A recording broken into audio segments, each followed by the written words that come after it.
Hola amigos, ¿qué tal? Stuart here from Spain Speaks with another week in review video. I'm going to have a chat with Jonny and see what has been happening in Spain over the last week or so, get his take on some of the current events. We'll talk about the riots that have been taking place in Spain over the last couple of days. We'll talk about the YouTubers scandal, how some people have gone to live in Andorra in order to pay less tax. We'll also talk about the supermarket price war and a couple of other things as well. So let's go to the chat. All right, Jonny, how are you this week? Yeah, good. Good to be back, Stu. How are you doing? Had a good week in Madrid? Yes, busy week at work, but glad to be back on the channel. Glad to be getting the chance to do some YouTube stuff as well. So that's good. Didn't get caught up in the riots in central Madrid the other day or last night, I think. Yeah, fortunately not. I don't actually go into the centre that often, so yeah, I managed to steer clear of the chaos that that ensued. Yeah, that's probably a good idea to avoid the central part of the city. Let's say the Puerta del Sol area. It's a bit it's not full of tourists nowadays, but traditionally it was. But it's one of those places that I try to avoid as well, unless I'm working in the area and you sort of got to go through there. But it's not a place that I choose to go, and especially when people are out and about throwing bricks at the police and the police are hitting people with sticks. No, not a nice place to be. Yeah, crazy times. What's your whole take on the situation about this free speech debate which has popped up and this violence which has come about as a result? Yeah, about Pablo Hasél, yeah. So I don't know if you managed to read some of the things he said. I found an article that kind of broke it down. There was a big long list. But to summarize, there's mentions of kind of police brutality, mentions of criticizing the government, members of the PSOE party specifically, criticizing the monarchy, of course, and then there was mentions of ETA as well. The Basque group from the 80s. It's an interesting one because there's rappers that say probably very similar stuff in other countries, and they're not necessarily arrested for it. There's a prominent rapper in the US, YG. He made a song called FDT, which second letters, D&T was for Donald Trump. We'll just leave it at that. Don't believe anything happened to him as a result of that. Stormzy, a UK rapper, he's openly criticized Theresa May and Boris Johnson and his government. Again, nothing has come of that. The closest I've seen to censorship in music today when it comes to politics is back in the 2017 UK election. Someone made a song about Theresa May called Liar, which got pretty high in the charts, and the BBC decided to censor that. But in terms of prison or, they went to jail, right? No, I don't think so, no. Yeah, I know the States. In the States, they push some rap artists really push the boundaries of, what is politically correct. And you mentioned that one there about DT, I think you said, and I remember I saw a video a few years ago. I think it was Snoop Dogg, actually. He teamed up with a YouTuber and they did a video, and they actually had a guy dressed as Donald Trump, and they pulled out a gun and pulled the trigger in this, the typical, fake gun thing. And I remember I saw an interview with that YouTuber, and he said that the only thing that happened to them was that the FBI, I think, came around and interviewed them to see if they actually had the intentions to do damage to Donald Trump or not. And as soon as they realized that was just a joke and, it was all in the name of art or whatever it was, the case went away. But definitely no prison sentence for Snoop Dogg and company. Yeah, the only prison sentences I've seen in the US were related to, they weren't political cases as well. It was two rappers where their lyrics implicated them to different crimes, and that's what got them locked up. But from a political standpoint, in any case, I haven't seen any cases of any US or UK artists, for example, getting arrested for political comments. Yeah, that's right. Well, the rapper in question, this Pablo Hasél, it's not even his real name. I think it's just an artistic name. He was also, I think, sentenced again today to a further 2.5 years because he threatened a witness. A witness, yeah. So he seems like a nasty piece of work, old Mr. Hasél. But the original charges are where all the problems stem from, and of course, all of these people going into the street. I mean, I don't know how long you've been in Spain, Jonny. You said the other day, what, a year now, was it? Yeah, about a year. But there was also a 3-month period I spent in 2017, and that actually was just before kind of the Catalan referendum that happened that year, that the government declared illegal. Yeah, well, that's it. Yeah, I was going to say that Spain, I mean, riots in Spain is nothing new. I mean, there were riots 3 months ago when teenagers couldn't do the botellón, they couldn't street drink, and they started to smash things up. I mean, riots seem to be fairly common, and if you go through the last 10 years of life here in Spain, there's been a few riots. Let's say Catalonia. Specifically with the problems they had a few years ago with that referendum. Yeah. The only thing comparable I've really seen is I actually lived in Paris while the Yellow Jacket movement was going on there. Yeah, and that was fairly serious, yeah. That was pretty hectic every weekend, yeah. Center of Paris, quite a hot spot. And if you ended up in the wrong place at the wrong time, tricky situations. Well, actually, I had a comment on today's video from a lady whose son is working in Barcelona. He's doing that Auxiliar de Conversación program, and she said he got caught up in the riots yesterday. And that's one thing that you got to be careful here in Spain. That if you do go to one of these big cities, whether it be Madrid or Barcelona, and you are in places like Sol, and you see one of these demonstrations or manifestaciones, as they call them here, sort of, take place, get out. That would be my advice. Yeah, I saw videos of the riots in Seoul, and from my experience of Seoul, it's obviously just people gathering, going to do shopping or meeting up with friends, and then just to see it all being, Well, it's a shopping area, that's what it is. Just crowded by police, forcing people out of the area and cordoning it off practically. It's quite a scene, yeah. Well, apparently what they did was that they shut off, I think there's something like 8 or 9 ways to come in and out, and they block those off, and anybody who's in the middle just gets trapped, and that's when the police start to take action with the people that are left behind, so that's the way it works. But as I said, if you see one of those things about to take place, get out, get on the metro and go home. Absolutely. All right, good. Now we'll leave the topic of riots behind. A few other things you wanted to speak about this week, Jonny. What was on your list? Yeah, so supermarkets actually in the news this week. Supermarkets, okay. Yeah, price wars. So there was the Kantar review, which is taking place every year annually, and it reviews kind of supermarket market shares and kind of their performance. Mercadona, no surprise, is still on top market share at about 24%, but it is down. And some of the regional supermarkets have come up. 24.5, Jonny. I'll just put that on the record there. Yeah. I think there's a graph. There was a graph that I was going to share with you. You can maybe put it on when we put this online. But shows kind of the change year on year of the market share as well. And so Mercadona are down, and some of the regional supermarkets have increased their share, and also some of the online the online supermarket channels have increased. Oh, really? Obviously, I think Amazon. A lot of this. Yeah, I think people can get their supermarket shopping from Amazon these days, right? Yeah, you can. I did it the other day. Yeah. Oh, nice. Yeah. Yeah, and then like you say, there's a price war. So Aldi and Lidl, they're obviously very kind of aggressive with their prices. They are.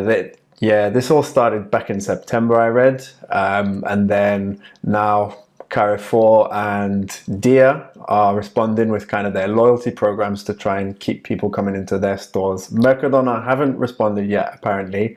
One thing I will note, though, is back in December, I did notice a drop in prices in Mercadona. Now, whether that's related to price competition or the situation, kind of a revision down of the prices, I don't know, but I did notice certain articles that reduced in price.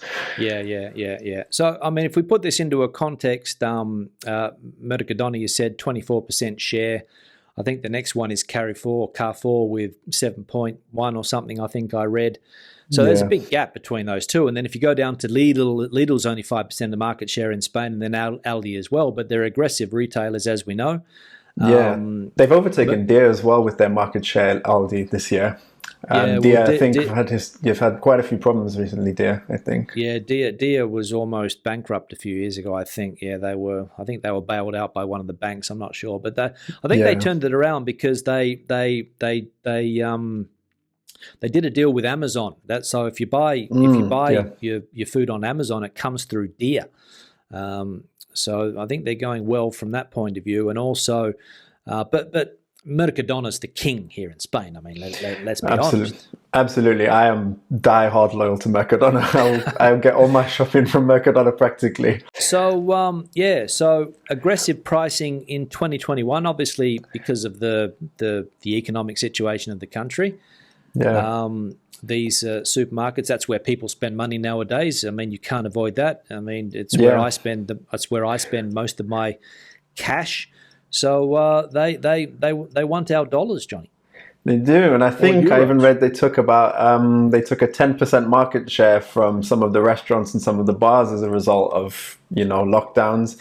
With restaurants, bars being closed, it makes sense. A lot of people are going to be eating more at home, drinking more at home. So, yeah. Well, where do you go? I mean, right. Where can you go? You can't go to a well, you can. In Madrid, you can go to a restaurant. In Madrid, I think we're one of the fortunate ones, but I know a lot of other regions of the country. I know Andalusia, they're locking down some of these bars. There was a point where they were serving alcohol up to a certain time. And I know, of course, Valencia, Catalonia have stricter lockdowns and shut down. That's right. That's right. Yeah, all shut down. I think in Madrid, even though places are open, people are not going to restaurants like they used to do.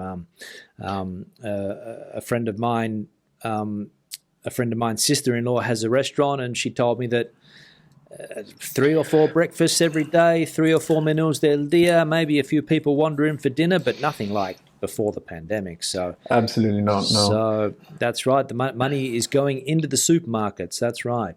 Yeah. All right, good. Now, another thing that you wanted to speak about was the YouTubers debate here in Spain, going to live in Andorra.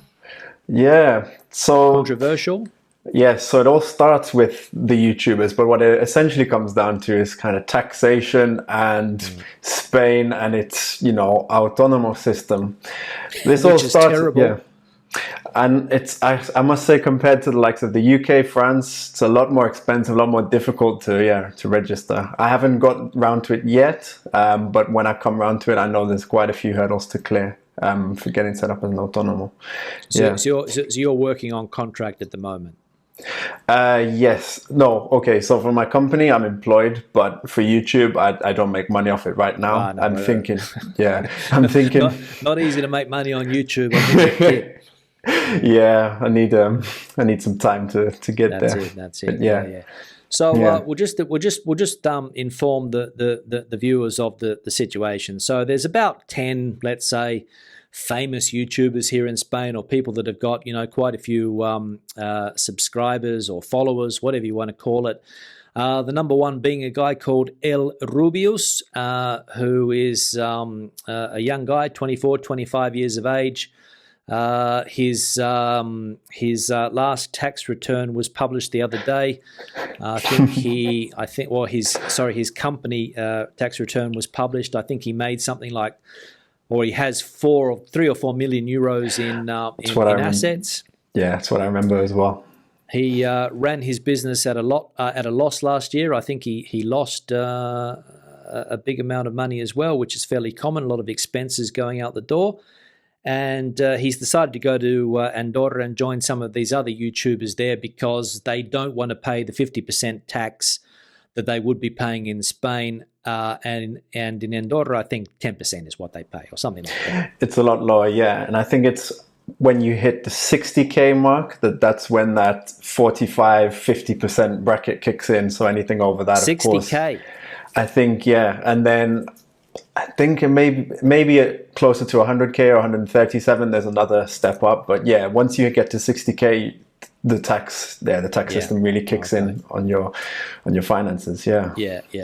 And these guys are complaining that they're being victimized here. They're the victims of a smear campaign by the media.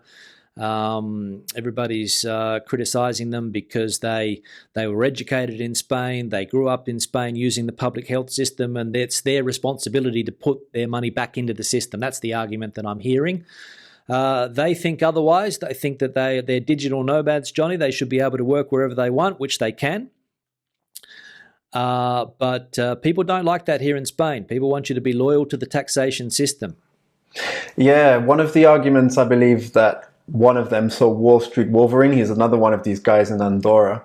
I've seen a few of his videos, and he compared it to the likes of, many people have gone from Spain to Germany, for example, or if you take my case, I'm originally from the UK, grew up, was educated there. Now I live in Spain, I lived in France, this is where I pay my taxes. But no one really bats an eyelid is his argument for that. But the British government doesn't put forward an argument, Jonny, that they gave you an education, they made you the person you are today, therefore you should be loyal to the United Kingdom and stay there and pay your taxes. You never hear that argument? I've heard it from individuals, but not from the government. Okay. So, right, good. Or the media. Yeah. Or the media, I haven't heard it either. Okay. Nothing like, in fact, it must be a pretty big deal actually, because, this is just some YouTubers, and then all of a sudden these guys are appearing on Antena 3, La Sexta, La Cuatro. Yeah, La Cuatro, Cuatro, whatever. Yeah, Channel 4. And then, even RTV's covered the story as well. So... it's everywhere. So it must be a big thing. Yeah. Well, at the end of the day, the problem here is what you mentioned before. It's the tax system here in Spain, which is for high income earners. I'll just try to spit that out. High income earners, like other Western countries, I suppose, you have to pay a lot of tax if you earn a lot of money. I mean, I'm sure Spain's not the only country in the world where you have to pay 50% of your income. In fact, there's probably places where you pay more, but it's a common factor also when it comes to companies. I mean, none of these digital companies are in Spain, Jonny. The Amazons are in Luxembourg, the Apples are in Ireland, the Googles are wherever they are, but they're also not here. Ireland, Yeah, and he puts forward the corporate tax argument as well. And I think one of the main things that Wall Street Wolverine as well has mentioned is kind of what you said before, is inefficient public spending that frustrates him. That he doesn't like how much money is being spent on the TV channels that's going to politicians. Which is something we hear a lot in Spain. That's right. But there's a concept here, and I was told this concept many, many years ago. I was giving English classes to a politician in one of the ministries, and he said, when you come to Spain, you sign a contract. And I said, well, I didn't sign any contract. He said, no, it's not a written contract. He said, you sign a social contract to live in Spain, which means that you willingly pay your taxes and your social security because you need to help the country and subsidize people that can't pay. It's that socialist mentality, right? And what's happening here is that these YouTubers are saying, well, that's not for me. My education, I heard one of them say, my education in Spain was crap, and I don't see where my money goes, so adios. Yeah, I mean, it's something I definitely wouldn't have expected to see something like this in the UK or in France, but in Spain, I guess the story must be a bit, different story. Well, it happens with sports people as well. The first case that I heard about was a tennis player called Arantxa Sánchez Picario. You probably don't remember her, but she was around 25 years ago. Mm-hmm. Fernando Alonso also lives in Switzerland. He's been criticised. There were a couple of MotoGP riders. I think Jorge Lorenzo also tried to live in Andorra, but the tax department caught him. Various football players over the journey as well, Jonny, haven't been paying the tax that they should. So, it's an important matter. Yeah, the story of Shakira as well recently. She got in some trouble. Shakira, that's another one. That's right, because when you come to Spain, you have to pay that social contract, Jonny, that if you live in Spain, they want you to pay your tax here. Whereas somebody like Shakira, she's probably got business interests all around the world, Yeah, definitely. Not only Panama and the Cayman Islands, but probably she's doing business everywhere. Yeah, I mean, now that you say it, you hear of business like politicians or big business people from the UK who maybe live in Monaco or in Jersey and, Guernsey, where it's a bit more tax, advantageous from a tax point of view. Yeah. But nothing from when it comes down to YouTubers, some of these guys, they're not quite the big fish that like Shakira is, but still, yeah. It's interesting that they've caught the radar of Hacienda, and Well, yeah, but technically what they're doing is not illegal. It's only illegal if they spend a certain amount of time in Spain. But here it's come down to like some type of moral debate, that that's exactly. You're Spanish, you have to pay taxes in Spain. I mean, that's where I sort of, don't support the argument so much. And Andorra is just so handy. But I mean, Andorra exists, Jonny. I mean, if you try to explain what Andorra, I mean, if somebody came down, if somebody came from another country and you said, "Oh no, this is Spain, but there's a little place called Andorra, which is, in the middle of Spain. Well, it's not in the middle, but it's in Spanish territory, but it's a completely different country, and they don't have tax. It's duty free. All of these things. They speak Catalan, but it's not Catalonia. It's very difficult to explain." Yeah, definitely. I mean, Andorra, I only really found out about it a few years ago as well. And I met a guy from Andorra while I was studying back at home. And but yeah, very interesting to learn about the country, for sure. That's it. But it is a strange situation. But as I said, what these YouTubers are doing is not illegal. It's only illegal if the health department, no, if the tax department, it's only illegal if the tax department catches them in Spain for 180 days plus. That's the dilemma. Exactly. And a lot of, on the news, a lot of them would say, the reporters were kind of saying, oh, so if you ever needed medical care or you needed treatment, would you get it in Spain or in Andorra? And I know Wall Street Wolverine, for one, said Andorra. So there's no real legal implications there, especially because he's contributing to the Andorran healthcare system. He can get his medical care there. And then I think the reporters, they brought it down to, okay, good for you, but what about your parents? What about your family members? What about some of the less fortunate people? And I also think that the news is trying to portray them in the sense of what are you teaching other people? What are you teaching younger people here in Spain? And it comes back to that moral argument you mentioned. Well, it's also that whole dilemma about the digital nomad situation, which is something new. There was a guy on television the other day, the one on Antena 3. And he spoke about this. He said, it's we can work wherever we want. We're not limited to working in Barcelona or Madrid or Andalusia or whatever. We can pick up and work as long as there's an internet connection. Away we go.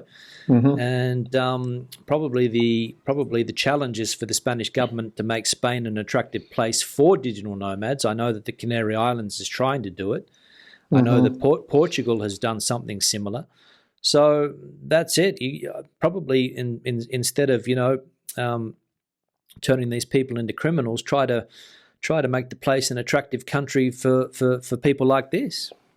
Yeah, and I think it's something that we're going to see a lot more going forward. A lot of countries have recognized the opportunity that comes with digital nomads, and now especially seeing what can be done in a lockdown situation for a lot of people. And the world of digital work, it's only going to become much wider, much more popular going forward. I think me, myself, I work in an organization. I'm based in Spain, but the majority of the team is in the UK, and then we have some others kind of spread across Europe as well. So though I'm contracted in Spain, I am in a sense a virtual worker. Yeah, that's it. Yeah. That's it. And that's the direction the world is heading in. Exactly. Yeah. Now, anything else, Jonny, that you wanted to mention before we shut down for the week? Yeah, so there's the EU Recovery Fund. I believe that from this Friday, the different member states can submit their plans into the European Parliament or the European Council for review. And then the payments for that will start coming in around April time. I believe. Well, they have until April, and then the first payments will come in late spring. I believe beginning of May is when that will come in. Yep. And I read about Spain's plans to use it. So I know you've talked Where's about the money going to go? I think a lot of emphasis here that I've read is going to be on tourism, getting the tourist sector kick-started again, attracting tourism back to the country once it's back on its feet and once lockdowns are kind of eased. Yeah. Would it not be a good? I mean, I saw an interview I think in the Financial Times. I spoke about it a bit today. The finance minister or economy minister was in an interview there saying that they're going to try to transform the economy. They're going to try to revitalize the small business sector.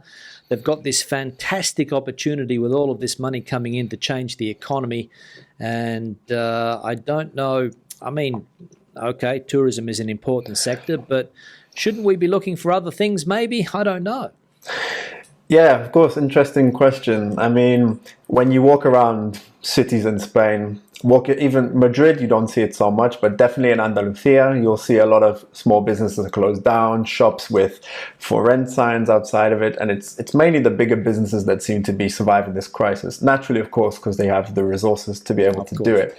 So, and of course, I've seen there's been times when a lot of autonomous or self-employed or smaller businesses have protested about the payment of, well, people who are, who've had their jobs suspended, who can't work, asking where's the ERTE money, if they haven't been paid. And then, smaller businesses are struggling to stay afloat, and a lot of them on the news a lot of the time.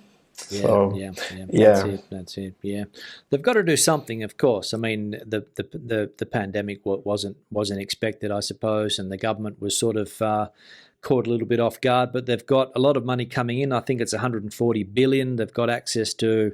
I think they've got an advance on that of something like 27 billion, I think I read. So they've got the opportunity to make some changes, but there's a lot of people worried that they're going to spend the money on their social policies and laws and all of these new things that they're talking about. That's where a lot of people are worried that the money's going to go and not go into the economy when they have the opportunity to do so.